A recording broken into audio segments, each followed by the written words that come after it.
The billionaire who disguised himself as a homeless man to find a good wife. In a world where wealth often blinded people to true love, there lived a billionaire named Michael Adeyemi. He owned businesses across the country, drove the finest cars, and lived in a mansion so large it seemed endless. Yet behind all his riches, Michael carried a heavy fear. He wondered if anyone would ever love him for who he truly was, and not for his money. For years he had dated women who seemed perfect on the surface, but time always revealed the truth. They adored his wealth, his gifts, and his status, but none of them cared about his heart. How will I ever know if someone loves me, the man and not the billionaire? He would ask himself at night. One morning, while reading the news, Michael saw a story of a famous prince who disguised himself as an ordinary man to find a loyal friend. The idea struck him deeply. That evening, as he sat in his office overlooking the city lights, he made a bold decision. He would disguise himself as a homeless man to search for a woman whose love was genuine. The very next week, Michael dressed in old clothes, left his mansion, and walked into the streets as though he had nothing. People who once bowed before him now ignored him. Some turned their heads away in disgust. Others threw him pitying glances. It was then that Michael began to see the world through new eyes. One rainy afternoon, while sitting outside a small restaurant, he met a young woman named Grace. She was a schoolteacher with a modest income, carrying books in her hand and an umbrella overhead. As she noticed the homeless Michael shivering in the rain, she stopped. "Sir, are you hungry?" she asked gently. Michael looked down, testing her sincerity. "A little," he whispered.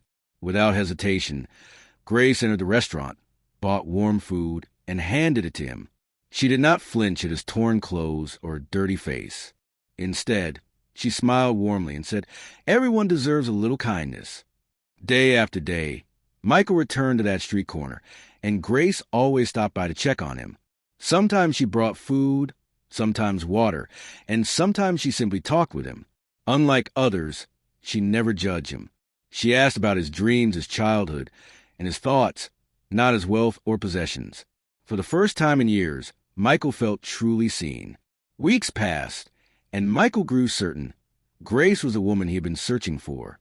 But he knew he could not keep his secret forever. One sunny afternoon, he asked her, "Grace, would you still be my friend if I was not what I seemed?" Grace laughed softly. "You're already my friend. I don't care about what you have, or don't have. Your heart matters more." Those words pierced Michael's soul. The next day, he revealed the truth. He arrived not in rags, but in a sleek black car with his driver. When Grace stepped outside her small home, she froze in shock. Michael stood there in a perfectly tailored suit, holding flowers. "Grace," he said with a tender smile, "I am not a homeless man. My name is Michael Adeyemi, a businessman. I disguised myself because I wanted to find someone who could love me without knowing my wealth. And you've given me that gift." Tears welled in Grace's eyes, not because he was rich, but because he had trusted her with the truth. "I loved you when I thought you had nothing," she whispered. "Your money does not change that." Months later, Michael and Grace were married in a simple but beautiful ceremony. Though the world expected him to throw a grand wedding of luxury, Michael insisted on keeping humble. "For the first time in my life," he said during his vows, "I have found a treasure no wealth can buy." Grace smiled, and as she held his hand, Michael knew he had finally found what he had been searching for. Not just a wife, but a partner who loved him for the man he truly was.